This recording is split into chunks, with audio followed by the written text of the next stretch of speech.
Bertafakur tentang sejarah yang sudah berlalu pada satu ketika dahulu adalah untuk kita mengambil ibrah, mengambil pengajaran daripada apa yang berlaku pada sejarah silam. Apa yang berlaku pada umat yang terdahulu itu boleh berlaku kepada umat yang masa akan datang. Jika umat di masa akan datang melakukan perbuatan yang sama dilakukan oleh umat yang terdahulu, di mana karena perbuatan itu Allah menghukum kepada mereka, maka umat yang akan datang bila melakukan perbuatan yang sama akan dihukum sama dengan umat yang terdahulu. Agar supaya tidak berlaku hukuman berupa musibah, berupa bala dari Allah kepada umat yang akan datang perlu belajar kepada sejarah umat yang terdahulu. Dalam ayat ini Allah Subhanahu wa taala berfirman, berapa ramai kami telah binasakan umat-umat sebelum mereka, sebelum umat Nabi Muhammad SAW. Min qarnin, daripada banyak kurun. Daripada sejarah para anbiya dan rasul, Nabi Muhammad adalah Nabi yang terakhir.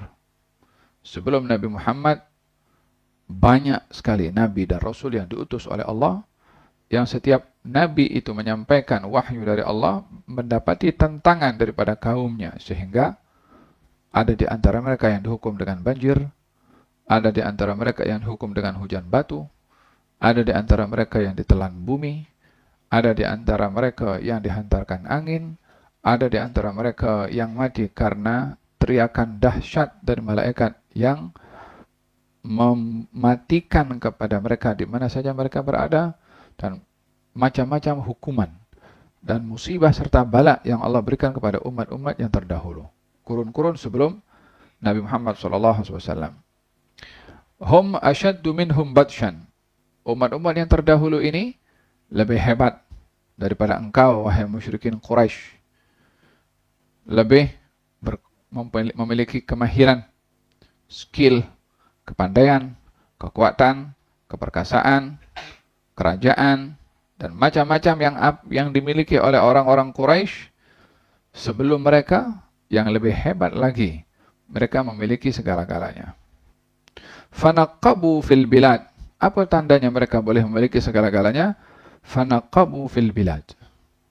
Naqabu fil bilad. Naqabu itu maksudnya berkeliling.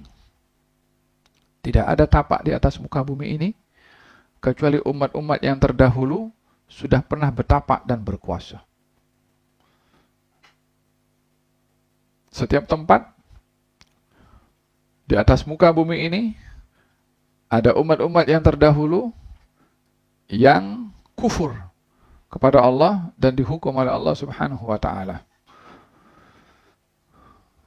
Katanya, hal min mahis, adakah mereka yang berkuasa dahulu, yang lebih kuat, yang lebih memiliki skill? Adakah mereka dengan kesombongan, kemampuan, kekuasaan, harta benda, kekejaman, kezaliman yang mereka lakukan, adakah mereka terlepas daripada hukuman Allah Subhanahu wa taala? Tidak. Hal min mahis, hal min mafar. Ada tempat mereka untuk lari daripada hukumannya Allah? Adakah mereka boleh terlepas daripada hukumannya Allah? Tidak ada. Hatta mereka punya kuasa, hatta mereka mempunyai skill, hatta mereka mempunyai teknologi untuk zaman kita sekarang. Di dalam Al-Quranul Karim Allah Subhanahu wa taala berfirman, A'udzu billahi minasyaitonir rajim. Bismillahirrahmanirrahim.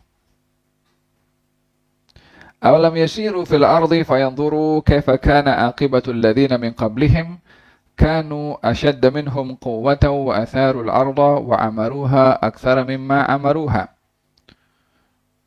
وجاءتهم رسلهم بالبينات فما كان الله ليظلمهم ولكن كانوا أنفسهم يظلمون. Tidakkah kamu melihat dan berkeliling, berkelana di atas muka bumi ini, bermusafir, kemudian fayanzuru, lalu kamu tengok, lalu kamu berpikir, lalu kamu mengambil ibrah. Kita disuruh oleh Allah dalam ayat untuk kita bermusafir, berkeliling. Tapi tujuannya untuk mengambil ibrah. Atas apa? Kaifa kana aqibatul ladzina min qablihim? Bagaimana nasib umat-umat sebelum mereka, yakni sebelum kita lah, umat yang terdahulu. Mereka itu kanu asyadda minhum quwwah. Umat yang terdahulu lebih kuat daripada kamu. Kekuatan ekonomi, kekuatan tubuh badan, kekuatan akal fikiran, kekuatan dalam production, kekuatan di dalam tamadun, macam-macam bentuk kekuatan. Mereka lebih kuat daripada kita.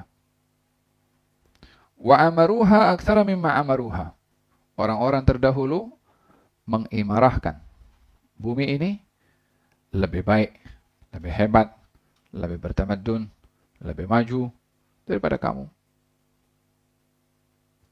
Tapi apa yang berlaku kepada mereka?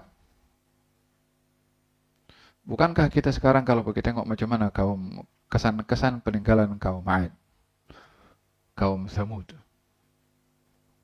Bagaimana kaum Samud memahat gunung, diukir dengan seni ukir yang begitu menakjubkan. Ukiran itu bukan bukan biasa-biasa. Mereka itu ada skill, ada kemahiran. Orang sekarang pun susah nak buat macam itu. Kaum Ad juga demikian. Firaun juga demikian. Bukankah salah satu keajaiban dunia itu piramid? Mana orang yang bangun piramid? Apa nasibnya kira-kira sekarang? Bukankah kalau orang pergi ke mana itu? Pergi ke tempat Samud.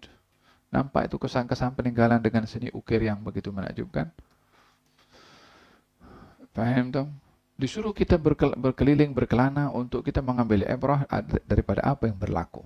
Allah Subhanahu wa taala berfirman ketika mengatakan tentang Firaun, katanya, "Al-yawma nunajjika bi badanika litakuna liman khalfaka ayah." Hari ini kami selamatkan kamu, wahai Firaun. Firaunnya sudah mati. Diselamatkan tubuh badannya oleh Allah Subhanahu wa taala. Apa kelayakan tubuh badan Firaun untuk dijaga oleh Allah Subhanahu wa taala? Siapa dia sampai dijaga oleh Allah Subhanahu wa taala tubuh badannya? Apa kelayakannya? Muslim bukan, soleh, apalagi orang soleh, wali bukan. Apa yang menyebabkan Allah Subhanahu wa taala mengatakan al-yawma nunajjika? Hari ini aku selamatkan. Bi badanika, badanmu, badannya, ruhnya diazab oleh Allah Subhanahu wa taala. Apa tujuannya? Litakuna liman khalfaka ayah. Supaya menjadi pengajaran kepada orang di belakang kamu, wahai Firaun. Yani Allah Subhanahu wa taala menyampaikan khitabnya ini adalah kepada manusia, kepada umat setelahnya Firaun, supaya belajar daripada apa yang Allah berikan kepada Firaun berupa hukuman. Yang sombong, tengok Firaun. Yang zalim dengan kekuasaannya, tengok Firaun. Yang dia gagah dengan ketentraannya, tengok Firaun. Macam zaman kita sekarang kan, yang bangga dengan nuklirnya, yang bangga dengan teknologinya, yang bangga dengan naik ke bulannya, yang bangga dengan paham tuh. Dia hanya waktu saja. Waktu saja yang ditentukan oleh Allah untuk kehancuran. Bila Allahu a'lam, itu Firaun ketika dihancurkan oleh Allah, dia makan masa. Hanya Allah sahaja yang tahu. Intinya adalah kita diperintahkan oleh Allah untuk mengambil ibrah dan mengambil pengajaran daripada apa yang berlaku kepada umat yang terdahulu. Faham dong? Bagaimana umat Nabi Syuaib dihukum disebabkan oleh karena bisnis yang tidak jujur. Timbang menimbang yang tidak adil. Jual beli yang bersifat monopoli. Kesan peninggalan mereka masih ada sampai sekarang untuk kita belajar bagaimana orang yang dia ketika terjun dalam perniagaan, dalam berbisnis untuk menjaga kejujuran, karena sebelum kita ada orang yang juga berbisnis tidak menjaga kejujuran. yang satu dihukum oleh Allah karena gila kuasa dan juga zalim dengan kekuasaan, yang satu dihukum karena arogan dengan kekuatan, yang satu dihukum karena bangga sombong dengan kekayaannya seperti Qarun, yang satu bangga dengan skill dalam reka bina bangunan seperti Haman. Ada semua contoh-contohnya dalam Quran supaya kita mengambil ibrah di zaman kita sekarang. Wa kama halakna qablahum min qarnin hum asyaddu minhum batshan fanaqabu fil bilad. Yani naqabu fil bilad itu macam menguasai di setiap tempat. La yaghurrannaka taqallubul ladzina kafaru fil bilad mata'un qalil thumma ma'wahum jahannam wa bi'sal mihad. Kamu jangan terpedaya, jangan tertipu dengan orang-orang yang arogan. Kami polisi dunia. Ya kan, macam waktu negara itu kan, kami polisi dunia. Yang cipta dunia kah apa? Siapa? Enggak punya atuk yang ciptanya. Siapa yang ciptakan dunia ini? Siapa yang lantik awak jadi polisi di dunia? Siapa yang bagi wewenang kepada awak untuk mentadbir dunia? Faham tuh? Sombong dengan teknologi. Kita boleh pergi satelit, kita boleh hantar spy daripada atas, boleh kawal dunia. Sebab mereka boleh kawal katanya dunia dengan satelit. Faham tuh? Yang sebelum kamu lebih gila daripada kamu dalam kekuasaannya, dalam sombongnya, hancur juga. Tak mau sedar ke? Tak mau ambil ibrah ke? Faham tuh? Fanaqabu fil bilad hal min mahis. Ada mereka boleh lepas daripada ketentuan Allah? Ada mereka boleh terlepas daripada perhitungannya Allah? Adakah mereka selamat dengan kekuasaannya? Tidak. Paham tuh? Firaun ketika melihat lautan terbelah menjadi dua, katanya, "Hadza biqudrati." Ini dengan kuasa saya laut terbelah jadi dua. Ya khair, udkhul. Masuk situ dengan kuasa kamu. Masuk. Apa itu? Sampai Nabi Musa di sana ujung dah. Lihat Firaun sedang mengejar. Maka Nabi Musa ingin pukul. Lautan itu seperti mana tadi dipukul terbelah, ingin dipukul sekali lagi untuk menyantum. Kata Allah, "Fatrukil bahra rahwan." Tunggu dulu Musa. Tadi masa engkau pukul lautan dengan tongkat, aku yang suruh. Sehingga dengan itu lautan terbelah dua. Saat ini engkau dah selamat sampai ke tepian dan kejar oleh Firaun, engkau nak pukul balik supaya air tercantum, tunggu perintah dari aku. Supaya pukulan itu dengan Tuhan, dengan nama Allah Subhanahu wa taala. Bukan karena Firaun dah dekat dah, kita takut nanti kena Firaun. Nak pukul lah, tunggu dulu. Faham tuh? I'timad, bergantung kepada Allah Subhanahu wa taala. Fatrukil bahra rahwan innahum jundun mughraqun. Sampai sudah Firaun dah mulai dekat, kemudian sampai tentara dari ramainya tentara yang bersama dengan Firaun untuk mengejar Nabi Musa. The last one tentara masuk dalam lautan, baru diperintahkan untuk dipukul an bakrati abihim, daripada kepala sampai ke ekor.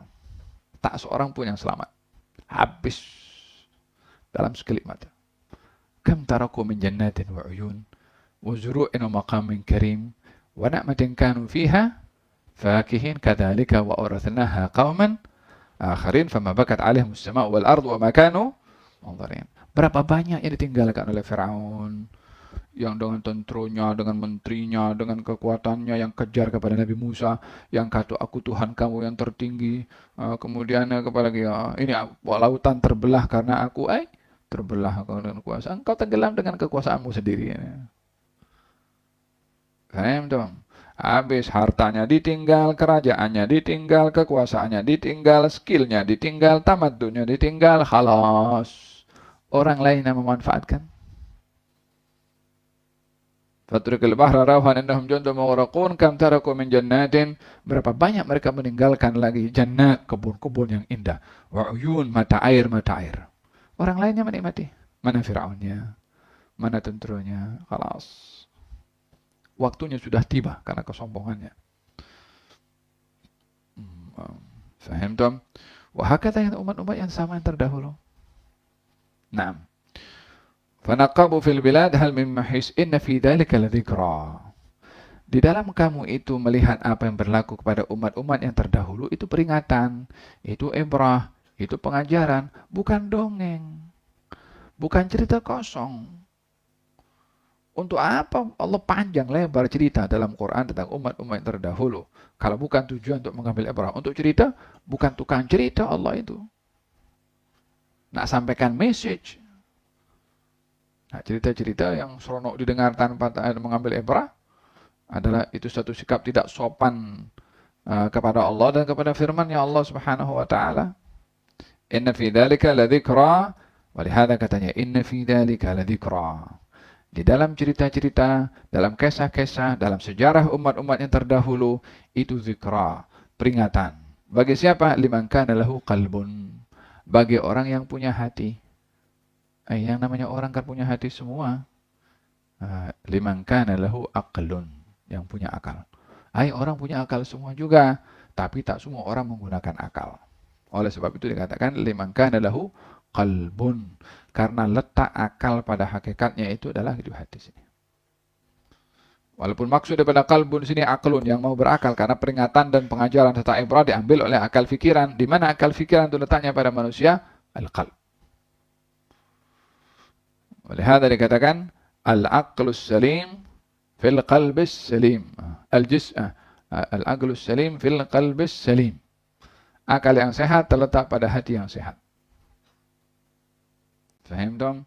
Liman kana lahu qalbun. Itu adalah semua adalah peringatan bagi orang yang punya hati, yakni yang punya akal fikiran. Au alqas sam'a, atau melemparkan pendengarannya wa huwa syahid, dalam keadaan dia sedar. Apa maksud melemparkan pendengaran? Dalam bahasa Arab ini bahagian daripada sastra, adab. Dalam bahasa alqa as-sam'a, melemparkan pendengaran. Maksudnya fokus. Sehingga pendengaran itu tidak fokus kepada yang lain. Oleh hada dikatakan ada beza orang mendengar dengan sami'a dengan istama'a. Kalau orang sami'a mendengar mungkin sambil berjalan, atau mungkin sambil duduk, atau mungkin sambil berbaring. Tapi kalau istama'a, dia fokus. Faham dong? Alqa as-sam'a, memberikan fokus pendengarannya dan tidak mendengarkan yang lain. Wahwa syahid, dalam keadaan dia ketika melemparkan pendengaran, ketika fokus, dia sedang sedar. Maksudnya di sini fokus 100% untuk mengambil ibrah daripada kejadian-kejadian terdahulu yang dikisahkan oleh Allah. Di sini Allah ingin memberitahukan hak daripada sejarah itu dibaca, didengari, dan yang terpenting sekali diambil ibrah.